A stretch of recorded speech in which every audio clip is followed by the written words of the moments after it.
Hello student, today we will talk about applet programming. So it is very important topic applet. Basically applet क्या होता है उसके बारे में हमको पता होना चाहिए कि एप्लेट एक छोटे छोटे जावा प्रोग्राम्स होते हैं जिसको पहले जब यूज़ किया जाता था तो सिर्फ इंटरनेट प्रोग्रामिंग के लिए यूज़ किया जाता था और जब हमें एप्लेट को रन करना होता है तो हमें कुछ स्पेशल सॉफ्टवेयर या टूल्स की ज़रूरत होती है। वो पर्टिकुलर टूल होता है एप्लेट व्यूअर, जिस पर हम एप्लेट को रन कर सकते हैं, या फिर कोई जावा को सपोर्ट करने वाला वेब ब्राउज़र होना चाहिए जिस पर हम एप्लेट को रन कर सकते हैं।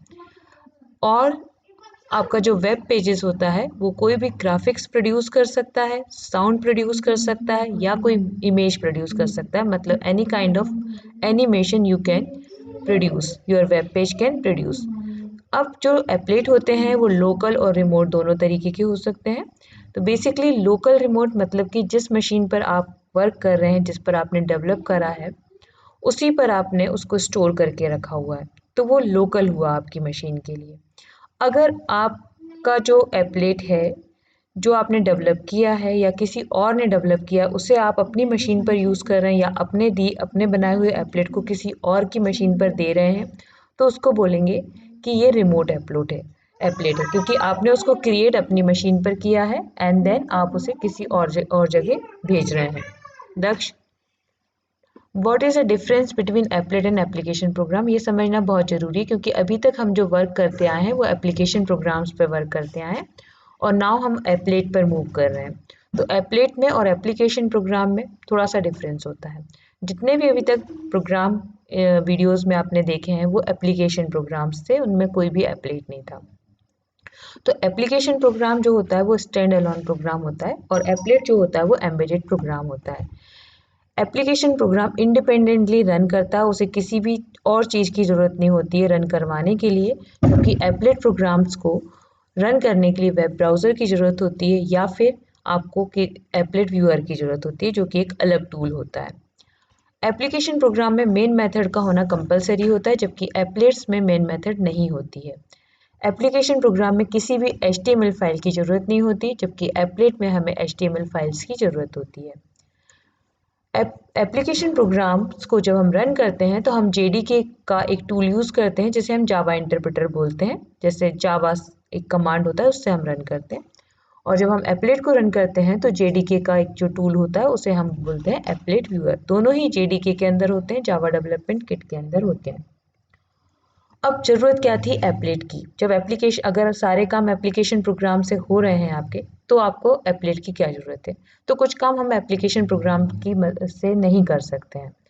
क्या नहीं कर सकते हैं, अगर आपको कुछ डायनेमिक चाहिए है जो कि आपको डिस्प्ले कराना है, जो चेंज हो रहा है बिल्कुल बार बार आपके वेब पेजेस में, समथिंग लाइक एनिमेशन, तो आपको एप्लेट की ज़रूरत पड़ेगी।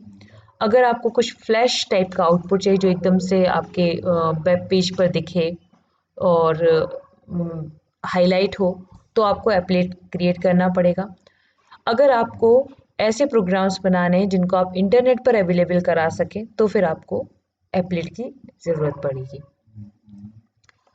अब वो कौन से स्टेप्स होती हैं जिससे हम एप्लेट को डेवलप कर सकते हैं, तो ये 7 स्टेप्स हैं जिनसे हम एप्लेट को डेवलप कर सकते हैं। सबसे पहले हम एप्लेट कोड लिखते हैं, मतलब कि हम एक जावा फाइल लिखते हैं जैसे कि हम अभी तक लिखते आए थे एप्लीकेशन प्रोग्राम में। तो डॉट जावा फाइल हम क्रिएट करते हैं नोटपैड पर। फिर हम एक एग्जीक्यूटेबल फाइल बनाते हैं, मतलब उसको हम कंपाइल कर लेते हैं। जो जावा फाइल हमने बनाई है उसे कंपाइल कर लेते हैं जावा सी की मदद से।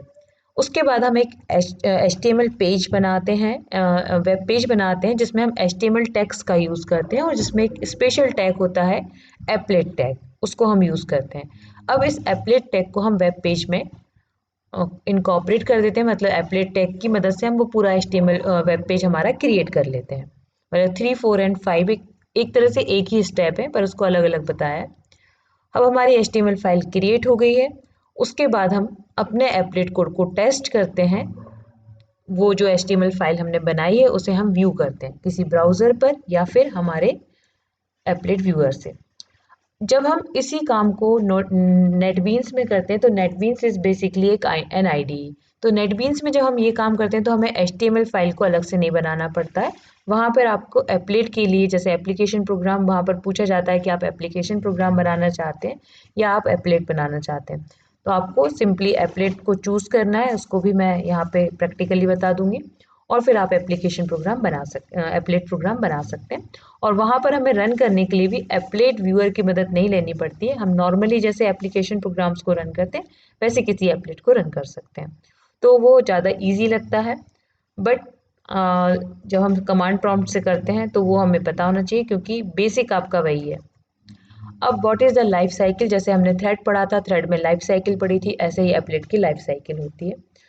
मतलब एप्लेट जब हम बनाते हैं तो वो किन किन स्टेट से गुजरता है। तो सॉरी फॉर दिस डायग्राम, ये थोड़ा सा आपका ब्लर है लेकिन आप इसको समझने की कोशिश कर सकते हैं। ये जो डायग्राम है ये जावा की बालागुरु स्वामी की बुक से लिया गया है। इसमें हमारी जो स्टेट्स हैं वो 4 बेसिक स्टेट्स हैं। अवस्थाएं जो होती हैं एप्लेट की वो किस किस स्टेट में हो सकता है। सबसे पहली स्टेट होती है बॉर्न, मतलब पैदा होना, या इनिशियलाइज मतलब इनिशियल स्टेट होती है। उसके बाद वो रनिंग स्टेट में आता है एप्लेट, फिर आइडल में जाता है, उसके बाद डेड या डिस्ट्रॉय हो जाता है। अब इसके बीच में जो भी आपकी मेथड्स हैं वो आपको पता होना चाहिए कि जब हमारा एप्लेट बॉर्न है मतलब इनिशियल स्टेट में है, तो इनिशियल स्टेट में जब स्टार्ट हमने करा है, स्टार्ट मेथड की हेल्प से वो रनिंग में जाएगा। रनिंग में अगर आपने स्टॉप दे दिया, स्टॉप मेथड का यूज़ किया तो वो आइडल में जाएगा। आइडल में अगर आपने फिर से स्टार्ट मेथड का यूज़ किया तो वो रनिंग में आएगा। रनिंग में अगर आपने पेंट मेथड यूज़ की है तो वो डिस्प्ले होगा। रनिंग तो है पर डिस्प्ले कब होगा, जब आप पेंट मेथड का यूज़ करेंगे। और अगर आपने डिस्ट्रॉय मेथड का यूज़ किया है तो वो डिस्ट्रॉय होगा। तो मेथड यहाँ पर मेन है, किस मेथड से वो किस स्टेट से किस स्टेट पर जाता है, वो कौन सी मेथड होती है जिससे वो स्टेट्स चेंज करता है, ये यहाँ पर आपको पता होना ज़रूरी है। अब यहाँ पर कुछ प्रोग्राम है, hello Java parameter with parameters, इसलिए उसका नाम रखा hello Java param and num values. ये प्रोग्राम्स एप्लेट के प्रोग्राम्स हैं जिनको हम कमांड प्रॉम्प्ट पर भी देखेंगे और उसके बाद हम इन्हीं प्रोग्राम्स को नेटबीन्स में भी देखेंगे। तो चलते हैं प्रोग्राम्स पे। तो मैं अपना फोल्डर ओपन कर लेती हूँ जावा प्रोग्राम्स का। सबसे पहला हमारा प्रोग्राम है हेलो जावा। तो हेलो जावा को यहाँ पर मैं ओपन कर लेती हूँ। प्रोग्राम का कोडिंग समझते हैं और उसके बाद उसको रन करते हैं।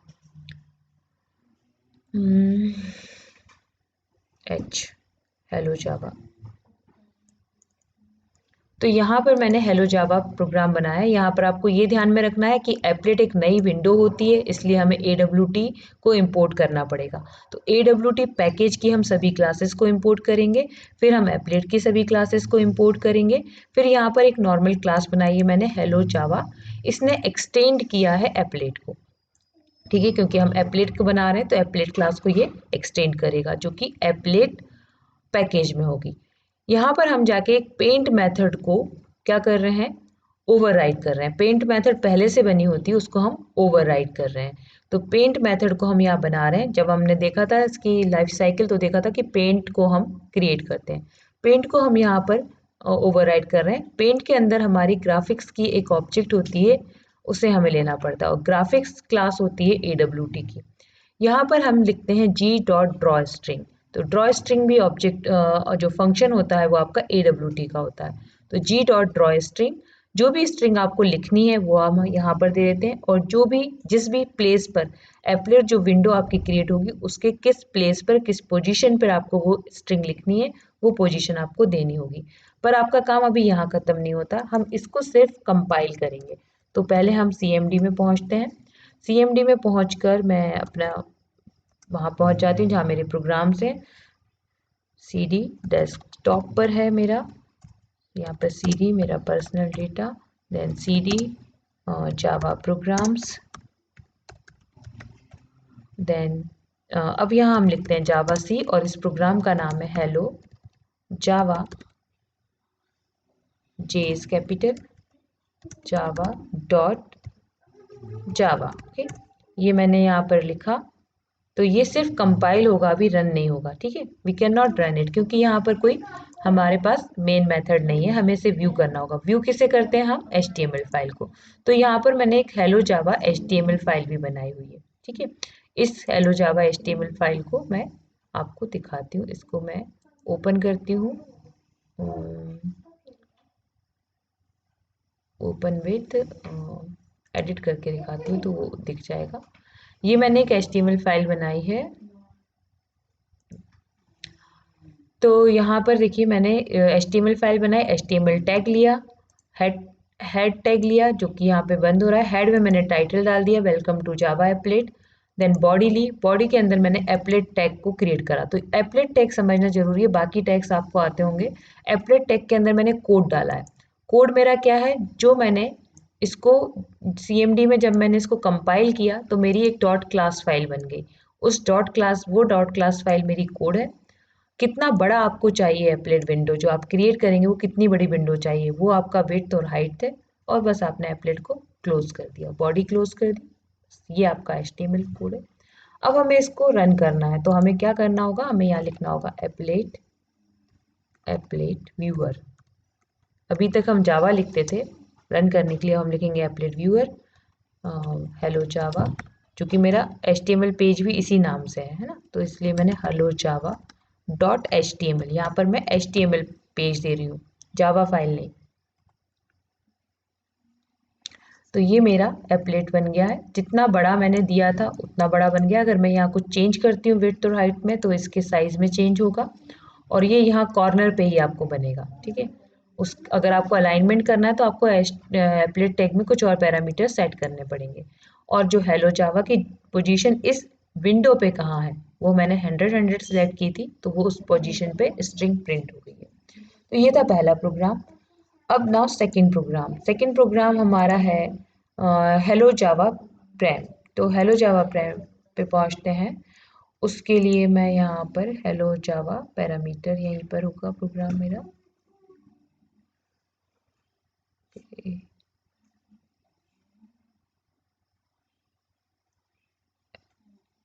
यहाँ पर मुझे नहीं दिख रहा है, आई थिंक ये नेटबीन पर होगा, क्योंकि ये वहाँ पर इजी पड़ता है इसलिए।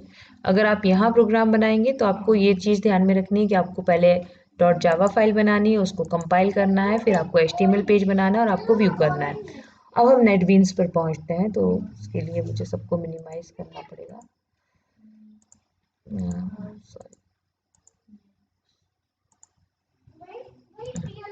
तो नेटबीन मेरा ये है, इसको मैं ओपन कर लेती हूँ। यहाँ पर मैंने बाकी प्रोग्राम्स आपके लिए क्रिएट करके रखे हुए हैं। वहाँ पर जब हम देखेंगे तो वो थोड़ा इजी वे होगा नेटबीन्स में प्रोग्राम को देखना, क्योंकि नेटबीन्स में हमें अलग से HTML फाइल नहीं बनानी पड़ती। रन करने के लिए हमें किसी व्यूअर की ज़रूरत नहीं होती, एप्लेट व्यूअर टाइप से किसी चीज़ की ज़रूरत नहीं होती। वहाँ पे हम सिंपली एप्लेट को क्रिएट करते हैं।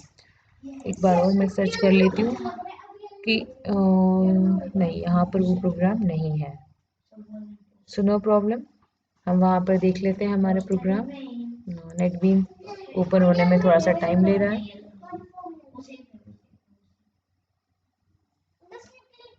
हम्म।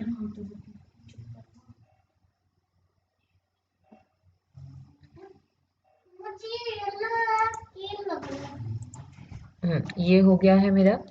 अब यहाँ पर मैंने ये शायद इसी वाले फोल्डर में प्रोग्राम को बना रखा हुआ है, तो मैं देख लेती हूँ। मैंने सारे एप्लेट एक साथ यहाँ पर रख रखे हैं।